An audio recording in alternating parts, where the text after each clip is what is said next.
평지에 까마리 호 기시와 보그에 알라 지제 캐나리 에인데 에마네 리리 소래 까마리 တယောက်ရှိပါတယ်သူကတော့ထိတ်ထားနဲ့ဦးမြင့်သူရဲ့သမီးလေးပါသူကမွေးချင်း300နဲ့အထွေးဆုံးဖြစ်ပါတယ်သူတို့မှာမိသားစုဝင်အနေနဲ့9ယောက်ရှိပြီးအခုသူရဲ့သူ့မောင်လေးနဲ့သူ့အဖေမေတို့ပဲဖြစ်ပါတယ်ကိုကြီးကလိမ္မာတလောက်သူကတော့စိုးသွမ်းခဲ့ပါတယ်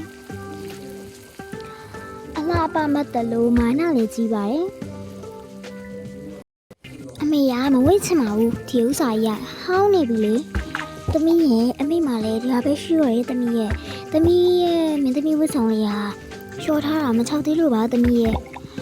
မလို့ချင်းသမီးရဲ့ငကိုအင်ကြီးပဲလို့ချင်းနေအဲ့ဒါပဲပေးညီမလေးညီဘာဖြစ်နေရလဲ